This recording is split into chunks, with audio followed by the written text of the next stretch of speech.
All right. Dave's going to be reading out of the the King James version, and Josie out of the Living Bible, and me out of the Amplified. And we're going to start by having Dave and all of us read out of our version the first 5 verses of chapter 6 in Proverbs. So when you get there, Dave, you go for it. Chapter 6, Proverbs, chapter 6, verses 1 through 5.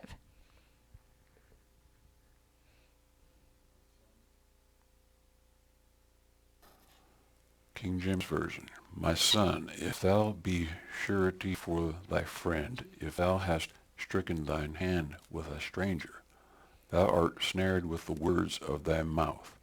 Thou art taken with the words of thy mouth.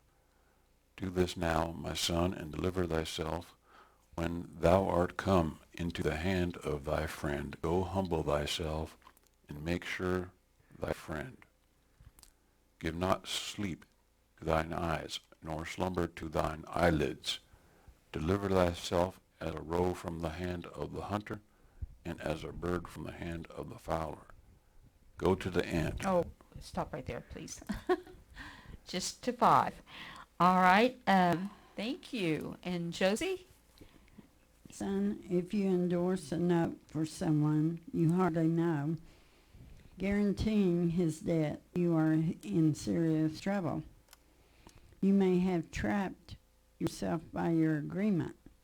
Quick, get out of it if you possibly can. Swallow your pride. Don't let embarrassment stand in the way. Go and beg to have your name erased. Don't put it off. Do it now.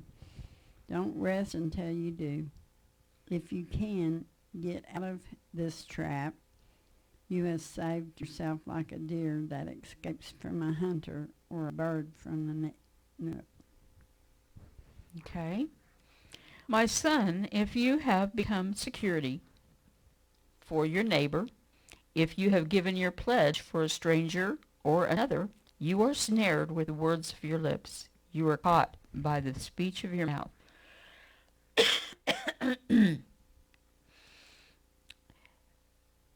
Do this now, at once, and earnestly, my son, and deliver yourself when you have put yourself into the power of your neighbor. Go, be sure, and humble yourself, and beg your neighbor to pay his debt, and thereby release you. Give not unnecessary sleep to your eyes, nor slumber to your eyelids.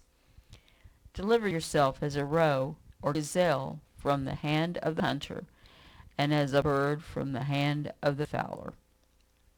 Any comments?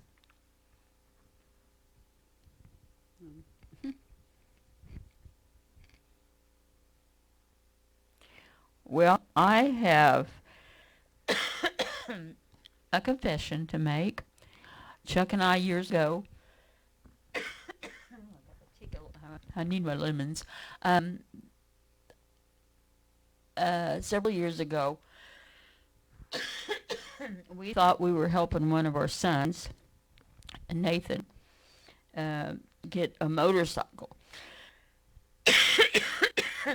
But in order for him to get it, he didn't have enough credit. So we had to co-sign if he was going to get it. Well, that's basically what this is talking about. If you co-sign for somebody, you're saying that if they don't pay their bill, you will. You know it's not your bill. You will pay it. Okay, well, we shouldn't have done it.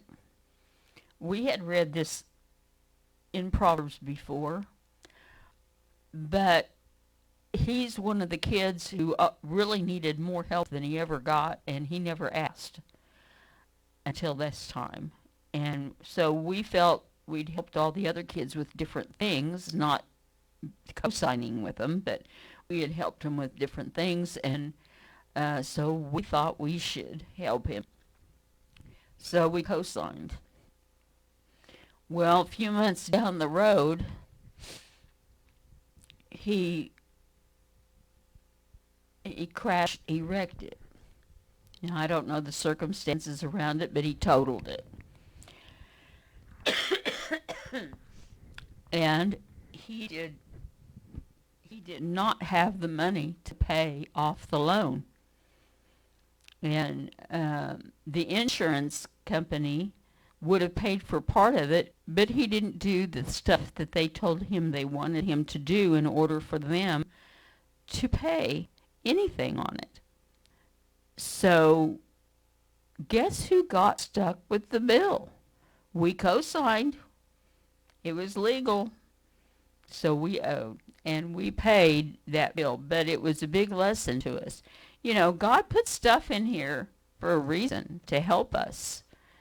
And if we don't go according to his word, it may not keep us out of heaven. It may not keep us from having a good relationship with God. It may not keep us out of the church. It may not cause us to go to prison. But it can cause us a lot of trouble, because this book is full of wisdom. And God loves us so much, and he's always given us wisdom in his word, that if we do the right thing and do what God tells us to do, because it's our choice. He gave us choice. We can choose to do things his way, or we can choose to do them another way. And every time, in my experience, that we ever choose to do another way other than God's way, we end up regretting it, because it wasn't the best thing to do.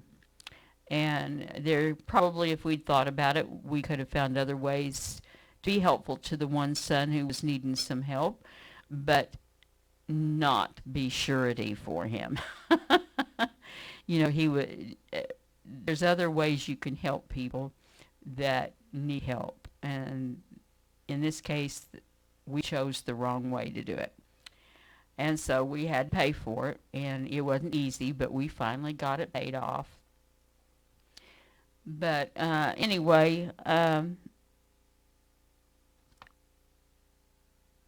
these 5 verses talk about how important it is that if you make the mistake of being surety for somebody, for co-signing for them, that you need to encourage them to pay that debt off as soon as possible, so that you will no longer be responsible for paying if they don't.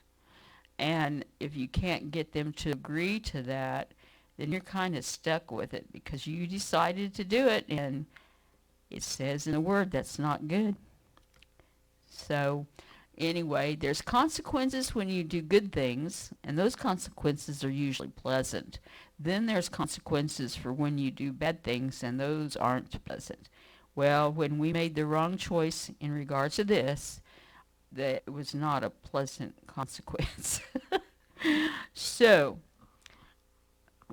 that helped us in some other scenarios to make better choices, so that was good. We learned from our mistakes, and we weren't condemned to go over it, but we certainly made up our mind we weren't going to make that mistake again. So, okay, let's read verses 6 through 11. Dave, please.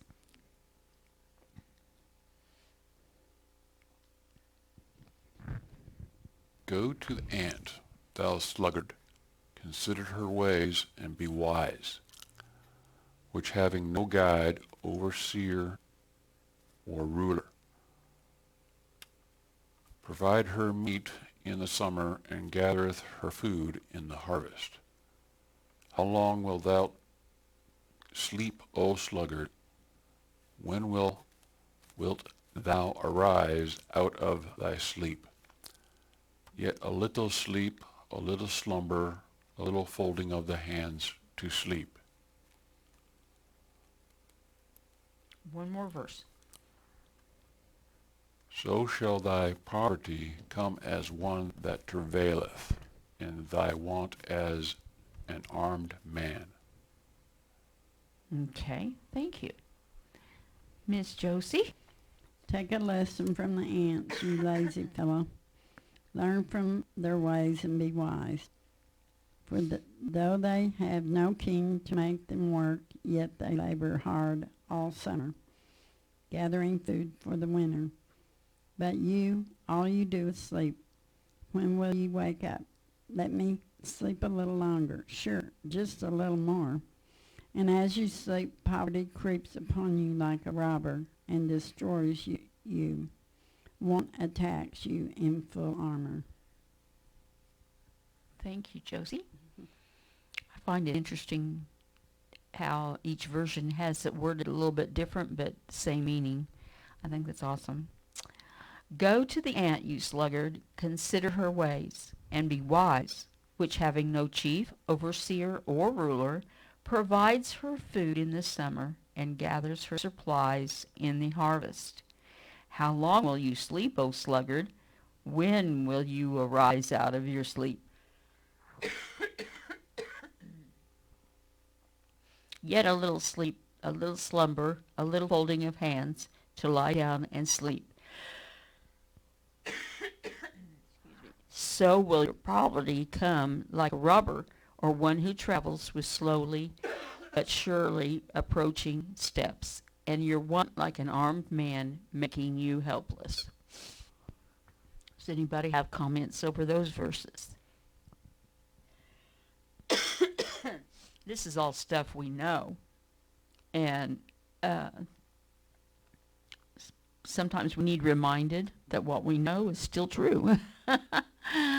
And sometimes we don't need to be reminded. Sometimes we just need to see it in the Word that what we've been doing is right.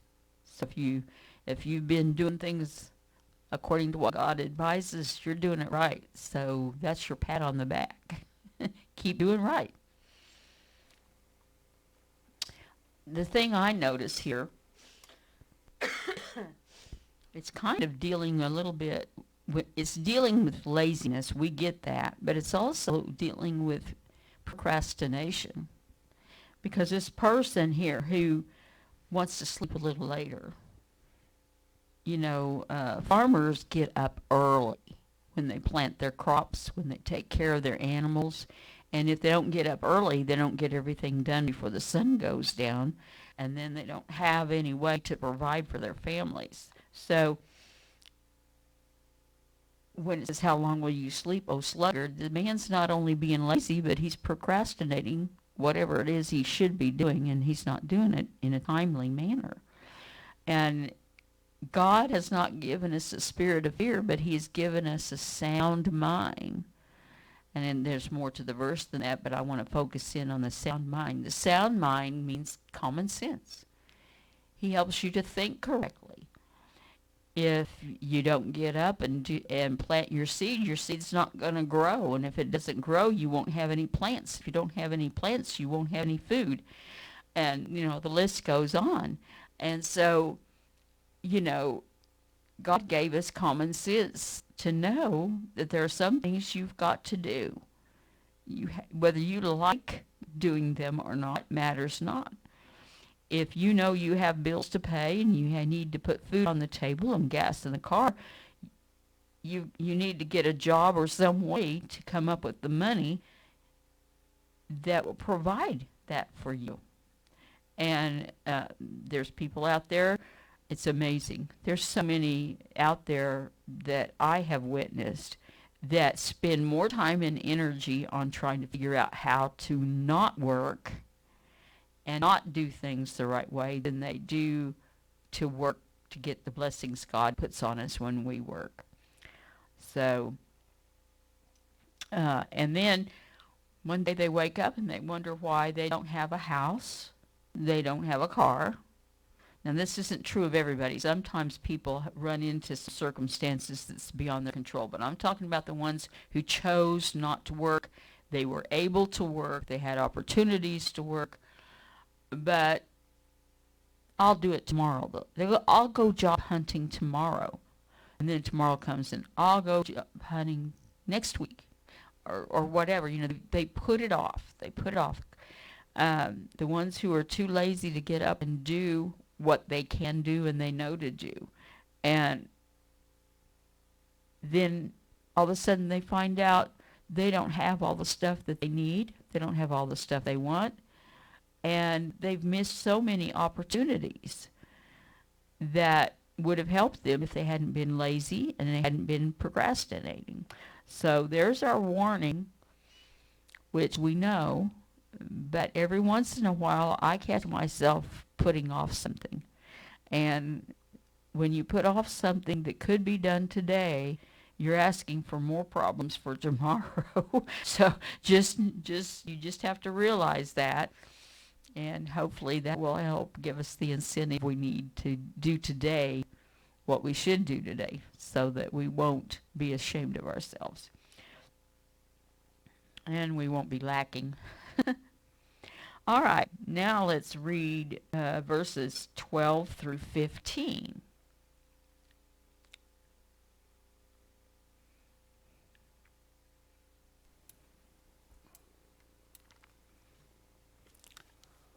A naughty person, a wicked man, walketh with a forward mouth. He winketh with his eyes, he speaketh with his feet, he teacheth with his fingers. Forwardness is in his heart. He deviseth mischief continually. He soweth discord. Therefore shall his calamity come suddenly. Suddenly shall he be broken without remedy. Oh my. You reap what you sow, don't you? Josie? Let me describe for you a worthless and a wicked man. First, he is a constant liar. He signals his true intentions to his friends with eyes and feet and fingers. He is always thinking up new schemes to swindle people. He stirs up trouble everywhere, but he will be destroyed suddenly, broken beyond hope of healing. Wow. All right, and the Amplified says, a worthless person, a wicked man, is he who goes about with a perverse, contrary, and wayward mouth. He winks with his eyes, he speaks by shuffling or tapping with his feet. He makes signs to mislead and deceive, and teaches with his fingers. Willful and contrary in his heart, he devises trouble, vexation, and evil continually. He lets loose discord and sows it. Therefore upon him shall the crushing weight of calamity come suddenly.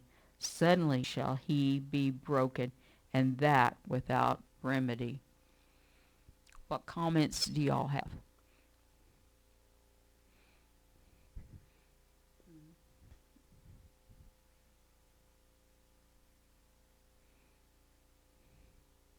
No comments? Well, it is pretty clear what it's saying.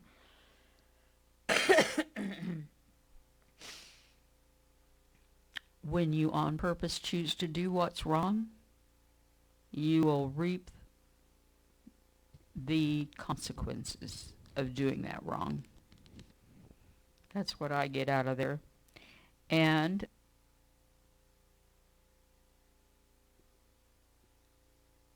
not only will you reap the consequences, but there's others, if they follow you, they'll reap bad consequences as well. And so that's basically it. And I think it's real important that we notice the willful and contrary. It's not talking about something that you didn't realize it was wrong. It's not talking about things that that you might accidentally do, because of a mistaken judgment or mistaken thinking. It's you knew it was wrong and you did it. It's what I get out of this. And so when you that principle of sowing and reaping, if you sow good seed, you reap good seed. But if you sow bad seed, you're going to reap bad seed. And so it's very, very important and wise for us to do that which we know is what we should do. Even if it's uncomfortable, even if we don't like the idea of doing it, even if we're too tired, even if we don't feel good, We need to do what's right in the sight of God so that we can reap God's blessings upon our life. All right. Let's go to verse 16 and read all the way through 19. Mr. Dave. These 6 things doth the Lord hate. Yea, 7 are an abomination unto him: a proud look, a lying tongue, and hands that shed innocent blood, and heart that despises wicked imaginations, feet that be swift in running to mischief, a false witness that speaketh lies, and he that soweth discord among brethren. Okay. Thank you. Josie? For there are 6 things the Lord hates, no 7: haughtiness, lying, murdering, plotting evil, eagerness to do wrong, a false witness, sowing discord among brethren. That's it. Okay. And these 6 things the Lord hates. Indeed, 7 are an abomination to him: a proud look, the spirit that makes one overestimate himself and underestimate others; a lying tongue; hands that shed innocent blood; a heart that manufactures a heart that manufactures wicked thoughts and plans; feet that are swift in running to evil; and a false witness who breathes out lies even under oath; and also he who sows discord among his brethren. All right, what comments can we come up with on those?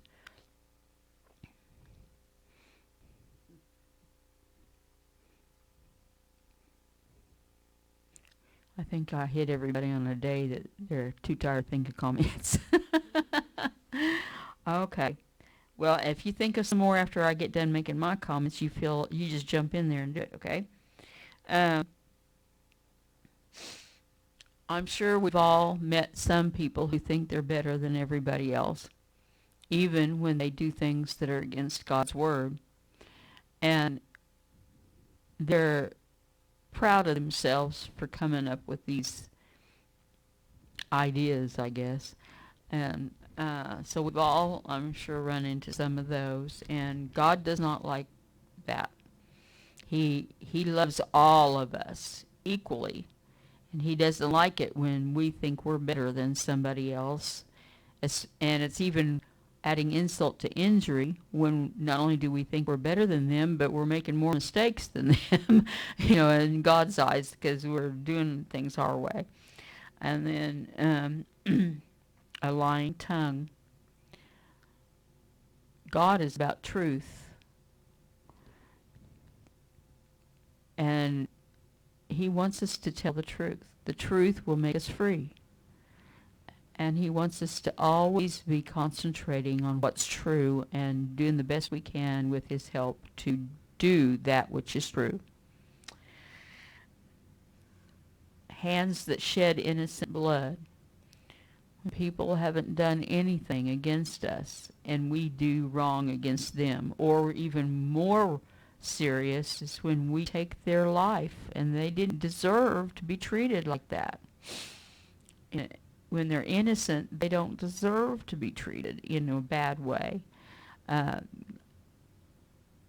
God considers that very, very bad. Very bad. He hates that. A heart that manufactures wicked thoughts and plans. Someone who is thinking about robbing a bank would be fitting in that category. They think and they plan and they try to check out different ways that they can rob the money from the bank without getting caught, without having to pay the price of their wrongdoing. And they spend a lot of time and energy on trying to figure out ways to do things the wrong way. And then they try to be proud of themselves. They think they're smart for doing it, but they're not. And then it says, yeah, and then they do it. They run to it quickly, thinking of all the gain they're going to get. They in their way of thinking. But okay, and then a false witness who breathes out lies under oath, and he who sows discord among the brethren. So when you know someone's innocent and you refuse to say what needs to be said that is the truth that would release them from that false accusation, or even worse, if you declare up and down that they're guilty and they're innocent, and even when it's under oath in a court, you say they're guilty. Maybe you didn't like that person and you want to see him pay for something he didn't do because you don't like him. That falls under this category as well. It's telling lies about somebody and what they did or didn't do in order to get them into trouble. And then he who sows discord amongst his brethren, as we all know, there are people who do that, which is wrong. And they'll try to get brother against brother, sister against sister, parents against their kids, and vice versa. Kind of like Satan when he told Eve, "Oh, you will not die when you eat that forbidden fruit. You'll be like God." And he lied to her and told that lie in order to get her to turn against God. He was sowing discord amongst God's people and God when he did that. And so I have known a couple who they were known in the church realm, or whatever you want to call it, as troublemakers and church hoppers. And they would go and become a part of a church, and next thing you know, behind the preacher's back, they were telling all kinds of stuff against that preacher. 99% of it had no truth in it, but they would gossip about the preacher and try to get people to leave that church. And then when people got smart to what they were doing and figured out what they were doing, they left that church and went to another church and tried to do the same thing. And so they would even go to people who didn't believe them and didn't join in their gossiping stuff. They would go to them when they were at work, and they would start talking against the preacher or whoever it was that they were talking about, cause trouble. And it just wasn't right. It wasn't right because they didn't have the right heart. They weren't, even if there had been truth in it, that wasn't right the way they handled it, you know. So God does not like brothers and sisters causing trouble amongst each other. And that is very, very wrong in his eyes, and he hates it. So, all right. We're doing pretty good time-wise right now, so let's go ahead and read verses 20 through 22. Mr. Dave? My son, keep thy father's commandment, and forsake not the law of thy mother. Bind them continually upon thine heart, and tie them about thy neck. When thou goest, it shall lead thee. When thou sleepest, it shall keep thee. And when thou wakest, it shall talk with thee. For the commandment... Josie, would you read those verses 20 through 22, please? Young man, obey your father and your mother. Take to heart all of their advice. Keep in mind everything they tell you. Every day and all night long, their counsel will lead you and save you from harm. When you wake up in the morning, let their instructions guide you into the new day. Okay. My son, keep your father's God-given commandment and forsake not the law of God. Your mother taught you. Bind them continually upon your heart and tie them about your neck. When you go, they, the words of your parents' God, shall lead you. When you sleep, they shall keep you, and when you awaken, they shall talk with you. Is there any of that that stands out that you want to explain? Anybody?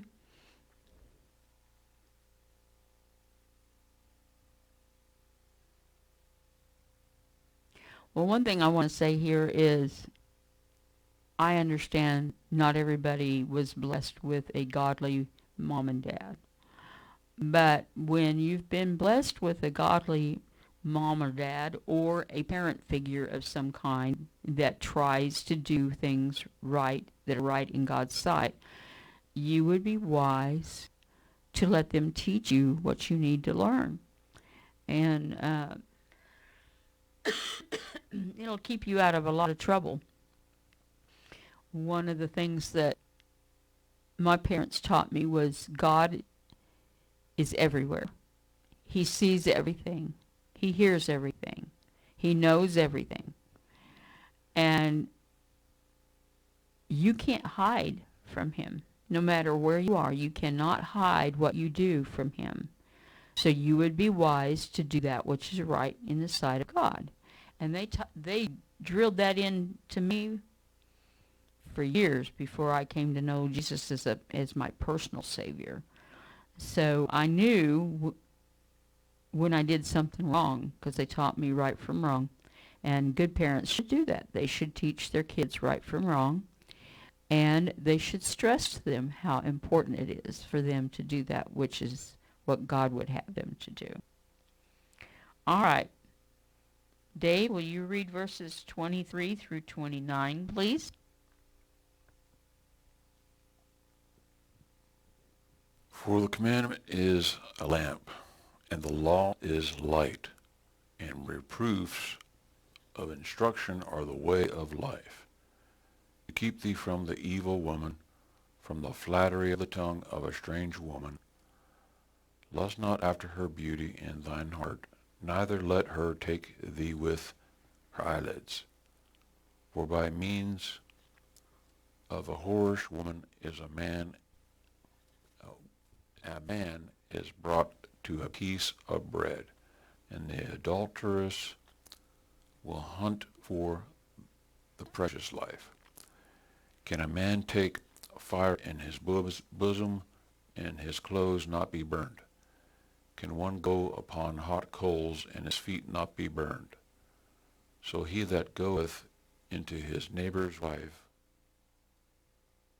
whosoever toucheth her, he shall not be innocent. Okay. Josie? For their advice is a beam of light directed into the dark corners of your mind to warn you of danger and give you a good life. Their counsel will keep you far away from prostitutes with all their flatteries and unfaithful wives of other men. Don't lust for their beauty. Don't let their coyness seduce you.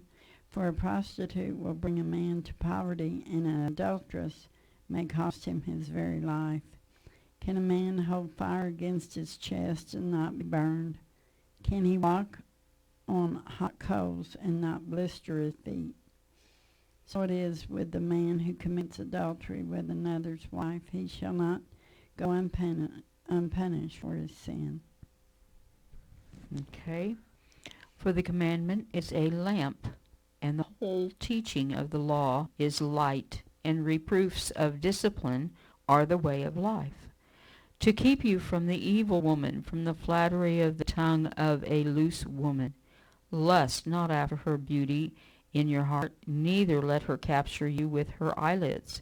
For on account of a harlot a man is brought to a piece of bread, and the adulteress stalks and snares, as with a hook the precious life of a man. Can a man take fire in his bosom, and his clothes not be burned? Can one go upon hot coals, and his feet not be burned? So he who cohabits with his neighbor's wife will be tortured with evil consequences and just retribution. He who touches her shall not be innocent or go unpunished. Any comments along that line?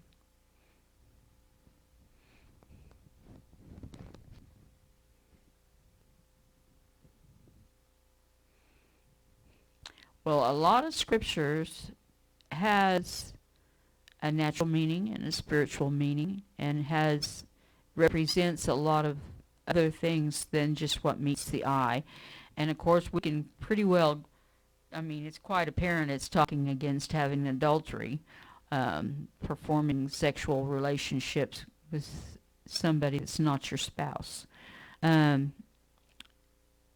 Causes a lot of trouble, and it destroys you inside and out. So we recognize that pretty easy in this, but I also think that this adulterous woman and this scenario represent when we are tempted to do things that we know better than to do, and we do them anyway because of whatever trick we have fallen from or fallen for that the enemy has put in our way, like the trick of when Eve was led to believe that God did not want the best things for her. He tricked her into not believing in God's love for her, and that caused them to disobey God, which has its consequences when you do that.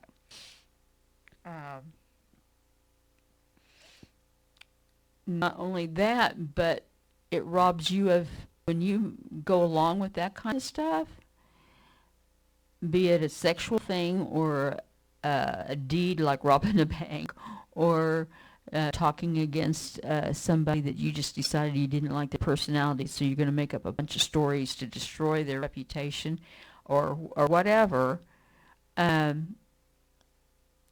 It, in the end, it destroys you and brings you to poverty, because when you don't do things like God explains in scriptures that you should do, especially when you do them on purpose, you are tying God's hands. He cannot bless somebody who's living like that. And so the consequences, he's not obligated to protect you from those consequences when you're not doing the right thing. So it just causes lots of problems all the way around. It causes problems for the ones who are making the wrong decisions. It causes problems for the people who are related to those people. It causes problems lots of times for those that are friends with those people. And the list goes on. It's just not good at all. And so we would be wise, when a person who's committing adultery is not faithful to their spouse and not faithful to the promises that they agreed to together when they got married. And that is very, very dangerous. It's just like when we break one of God's commandments, we are doing the same thing. We are not being faithful to Him and His Word. So, all right. Now we're going to finish this up. If I can get Dave to read verses 30 through 35 to the end of the chapter, please. Men, do not despise a thief, if he steal to satisfy his soul when he is hungry. But if he be found, he shall restore sevenfold. He shall give all the substance of his house. But whoso committeth adultery with a woman lacketh understanding. He that doeth it destroyeth his own soul. A wound and dishonor shall he get, and his reproach shall not be wiped away. For jealousy is the rage of a man, therefore he will not spare in the day of vengeance. He will not regard any ransom, neither will he rest content, though thou givest many gifts. Okay. Thank you. Josie? Excuses might even be found for a thief if he steals when he is starving. But even so, he is fined 7 times as much as he stole, though it may mean selling everything in his house to pay it back. But the man who commits adultery is an utter fool, for he destroys his own soul. Wounds and constant disgrace are his lot, for the woman's husband will be furious in his jealousy, and he will have no mercy on you in his day of vengeance. You won't be able to buy him off, no matter what you offer. Okay. Thank you. Men, do not despise a thief when he steals to satisfy himself when he is hungry. But if he is found out, he must restore 7 times what he stole. He must give the whole substance of his house, if necessary, to meet his fine. But whoever commits adultery with a woman lacks heart and understanding, moral principle and prudence. He who does it is destroying his own life. Wounds and disgrace will he get, and his reproach will not be wiped away. For jealousy makes the wronged man furious. Therefore he will not spare in the day of vengeance upon the detected one. He will not consider any ransom offered to buy him off from demanding full punishment. Neither will he be satisfied, though you offer him many gifts and bribes. What comments can y'all make on that?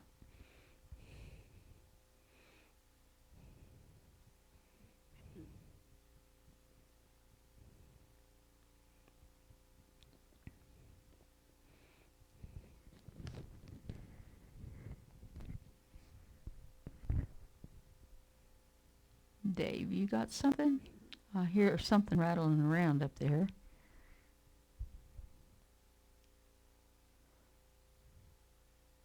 Dave usually has a comment. At least one. Okay. Well, to me, this is saying when somebody does something wrong as a result of a need that they have in their life, that we are not to hate that person or despise that person, but if they're caught, they still are responsible for paying for their wrongdoing. And so he's basically saying in some situations you understand why the person chose to do what they did, which was not right, but it didn't change the fact that what they did was wrong. And so they need to pay for what they did.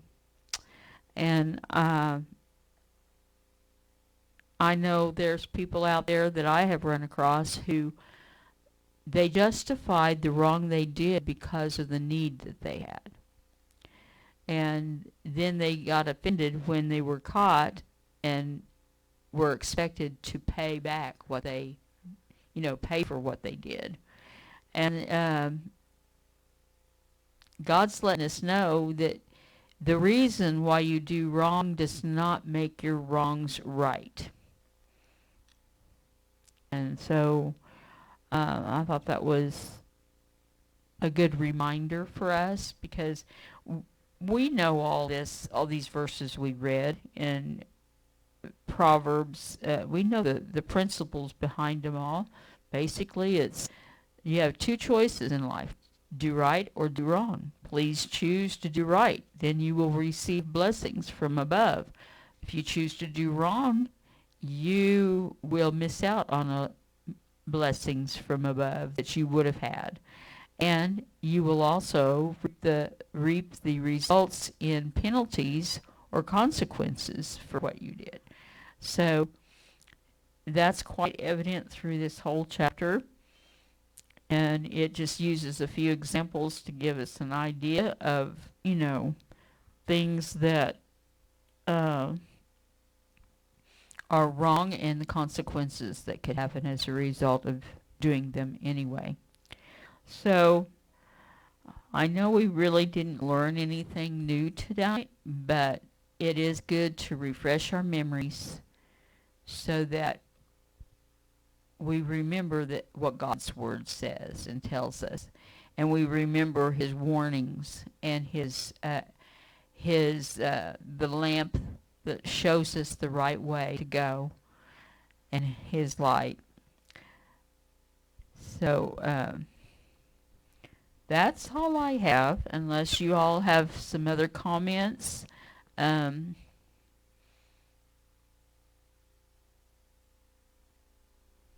don't know, other than it's easy to go with your, senses of what you see, feel, hear, and you think feels good, And a lot of times that's just a prepackaged, wrapped up of sin. That's a good way to put it, Josie. I never heard it put that way before, but you're right. It's our human emotions. Yeah. And it is true that when someone is trying to coax us into doing that which is wrong in the sight of God, they do try to paint a pretty picture. They try to find a way to make it seem very appealing.